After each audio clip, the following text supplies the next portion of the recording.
In the quiet, picturesque town of Klingenberg, Germany, Anneliese Michel was born into a devout Catholic family. Known for her dedication to her faith, Anneliese was seen as a model daughter, often participating in church activities and showing compassion to those around her. However, as she entered her teenage years, a profound darkness began to overshadow her life. What initially appeared to be a normal adolescence transformed into a nightmare of psychological turmoil. This is the true and harrowing story of Anneliese Michel, a tale that blurs the lines between faith and fear, reality and horror, as she spiraled into a world of demonic possession. As Anneliese reached her mid-teens, she began to experience severe psychological disturbances that shattered her once happy life. It began subtly with moments of anxiety and occasional fainting spells. But soon, she was plagued by intense hallucinations and nightmarish visions. Friends noted her increasingly erratic behavior. She would scream, terrified by unseen forces that seemed to torment her. Medical consultations led to a diagnosis of temporal lobe epilepsy, but her symptoms escalated beyond mere medical explanations. Despite a regimen of medication, the torment continued, and Anneliese's cries for help grew louder, echoing in the hearts of her worried family. Desperate to save their daughter, Anneliese's family turned to the church, believing that her afflictions were the result of demonic possession rather than illness. After extensive discussions with priests, they were convinced that Anneliese was under the influence of malevolent spirits.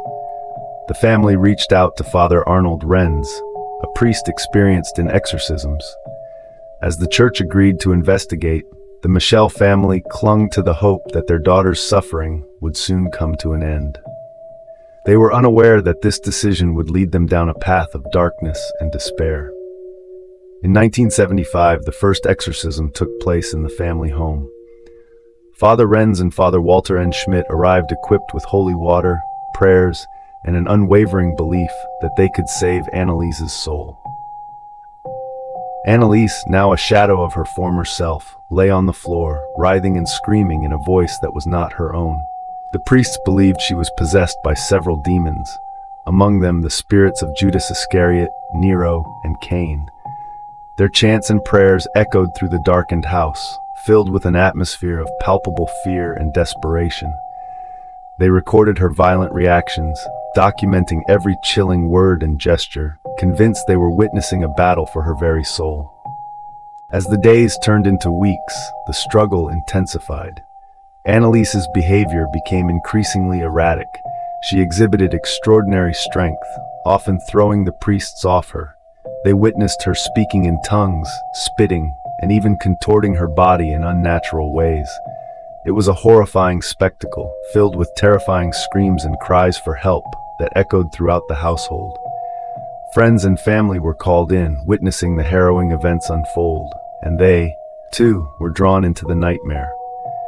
Despite their efforts, the possession seemed to deepen, leaving the priests increasingly desperate and her family in anguish, caught between faith and the reality of Anneliese's suffering.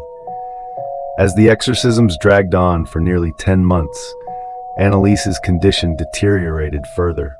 Her physical health declined drastically. She lost a significant amount of weight and became frail. The light in her eyes faded, replaced by a haunting emptiness.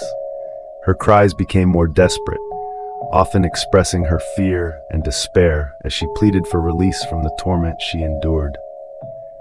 In her darkest moments, Anneliese would cry out, "I am no longer myself." Yet the priests continued their rituals, believing that each session brought them closer to freeing her soul from the grip of evil. Tragically, Anneliese Michel died on July 1, 1976, at the young age of 23. Weighing only 68 pounds, her body was a testament to the relentless torment she had endured. The priests and her family were left in shock and disbelief as they grappled with the outcome of their desperate actions.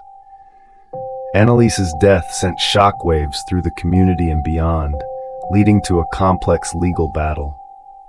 The priests, along with her parents, faced charges of negligent homicide, igniting a national debate about the intersection of faith, mental health, and accountability. The trial of the priests and Anneliese's parents became a media sensation, drawing public attention and sparking intense debates. Many people questioned the validity of exorcisms in modern society. Was it right to place faith over medical treatment? Critics argued that Anneliese had been neglected and that mental health treatment should have taken precedence over spiritual intervention. Ultimately, the priests were found guilty of negligent homicide, but their sentences were light.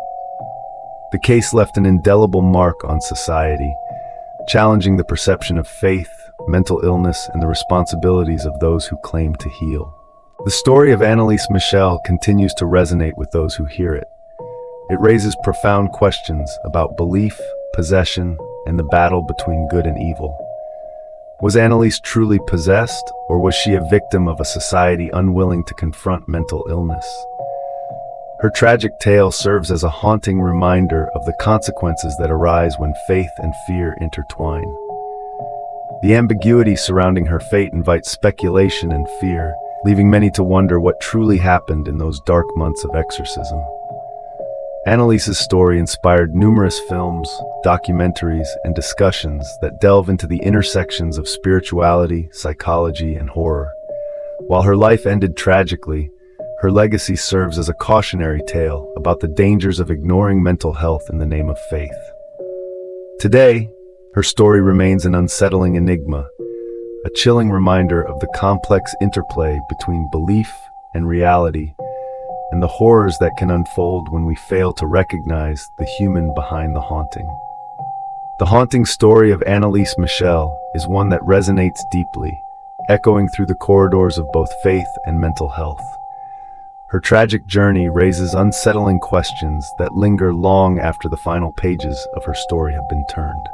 Was she a victim of true demonic possession, or was she a young woman suffering from an untreated mental illness? The blurred lines between faith and reality, between healing and harm, serve as a poignant reminder of the complexities of the human experience. Anneliese's legacy continues to provoke thought and discussion, reminding us of the necessity to address mental health with compassion and understanding rather than fear. As we reflect on her life, we must strive to recognize the importance of seeking help in all its forms, spiritual, medical, and emotional, so that no one else has to endure the torment that Anneliese faced. If you found this story compelling and would like to explore more true horror stories, paranormal events, and unsolved mysteries, don't forget to subscribe to our channel. Hit the notification bell to stay updated on our latest videos and join our community of fellow horror enthusiasts. Share your thoughts in the comments below. What do you think about the case of Anneliese Michel? Have you heard of any similar stories? We'd love to hear from you. Thank you for watching, and until next time, stay curious and stay safe.